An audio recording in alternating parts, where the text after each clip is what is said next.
존경하고 사랑하는 동구주민 여러분, 문선화 의장님과 동료 의원 여러분, 임택 청장님과 관계 공무원 여러분, 안녕하십니까? 이지혜 의원입니다.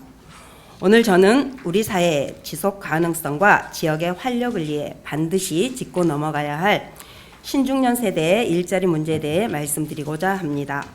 여러분, 신중년이라는 단어를 자주 들어보셨을 겁니다.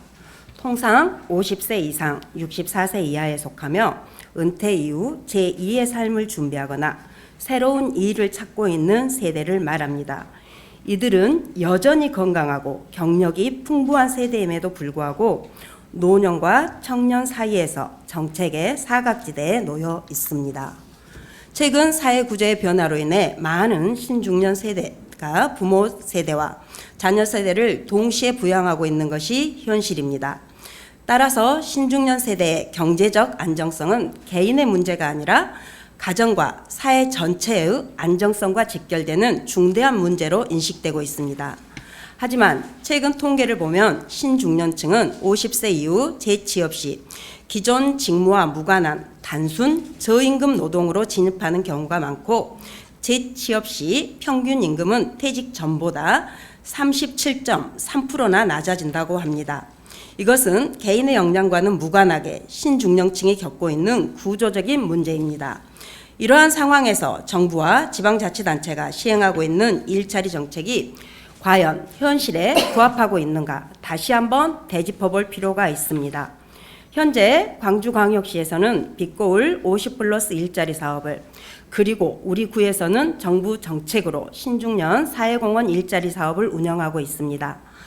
하지만 이들 사업을 통해 받는 활동비는 월 50에서 67만 원 수준으로 생계를 유지하기에는 턱없이 부족하며 모집 정원을 초과하여 인원이 몰리는 상황에서는 이마저도 줄어드는 일이 발생하고 있습니다.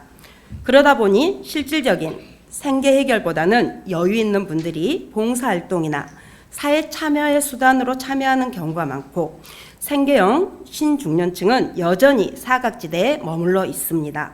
특히 최저임금과 4대 보험이 보장되는 신중년 경력형 일자리 사업은 올해부터 아예 중단되어 안타까움을 더하고 있습니다.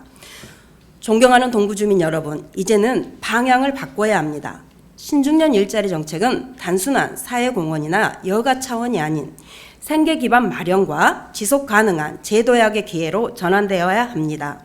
이에 본 의원은 신중년 일자리 문제 해결을 위한 3가지 과제를 제안드립니다. 첫째, 신중년 일자리 문제에 대한 인식 전환과 예산 확대가 시급합니다. 우리 구의 신중년 인구는 2023년 말 기준 23,848명으로 전체 인구의 22.6%입니다. 65세 이상 노인 인구와 비교해도 1%밖에 차이가 나지 않습니다.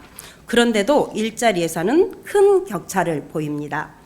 노인 일자리에 연간 156억 원이 투입되는 반면 신중년 일자리 예산은 매년 2억 2천만 원에 불과합니다. 물론 사업의 성격과 근로 역량의 차이도 있겠지만 신중년의 중요성과 정책 수요가 갈수록 커지고 있다는 사실은 부정할 수 없습니다. 이미 부산, 세종, 전남, 경남 등 4개의 광역자치단체와 53개의 기초자치단체가 신중년 일자리 관련 조례를 제정하고 정책 기반을 마련하고 있습니다. 우리 동구도 이 흐름에 발맞추어 정책적 관심과 지원을 확대해 나가야 할 때입니다. 둘째, 신중년 인생 산모작 프로그램의 방향 전환과 확대가 필요합니다. 현재 우리 구는 이 프로그램을 통해 평생학습을 지원하고 있으나 내용은 대부분 교양이나 취미 중심으로 구성되어 있으며 실제 취업이나 창업으로 이어지는 비율은 매우 낮습니다. 예산 또한 처음 5천만 원에서 1,500만 원까지 줄어들다가 올해 2,500만 원으로 소폭 증액된 수준입니다. 이제는 이 프로그램을 취업과 창업 중심의 자격 과정으로 전환해야 합니다. 운영 주체도 평생교육 담당 부서가 아닌 일자리 관련 부서로 옮겨 실질적인 고용 연계가 가능하도록 해야 합니다. 신중년이 재취업 시장에서 경쟁력을 갖출 수 있는 자격증 과정, 시장 수요가 있는 창업 연계 프로그램을 통해 실질적인 생계 기반을 마련할 수 있도록 정책 방향을 바꿔야 할 때입니다.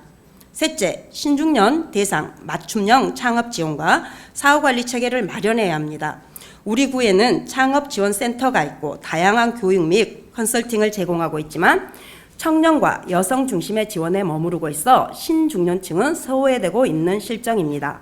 앞으로는 창업교육, 멘토링, 자금 지원, 사업 컨설팅 등에서 신중년층을 적극적으로 포함시켜야 하며 기존 경력을 살린 전문 서비스 분야나 1인 창업 분야 등 신중년 맞춤형 사업 모델 개발이 필요합니다. 임택 청장님과 관계 공무원 여러분, 신중년 세대는 경험과 지혜, 기술을 갖춘 인적 자원입니다. 이들이 다시 한번 지역사회와 경제활동의 주체로 활약할 수 있도록 지원하는 것이 지방정부의 책무이자 미래를 위한 투자입니다. 신중년 세대의 활기찬 경제활동 참여는 동구의 지속 가능성을 높이고 나아가 대한민국의 미래 성장 동력을 지켜내는 길입니다. 우리 지역과 사회가 신중년의 제도약을 응원하고 체계적으로 뒷받침해 줄 수 있도록 보다 적극적인 정책 전환과 예산 확충을 간곡히 요청드립니다. 경청해 주셔서 감사합니다.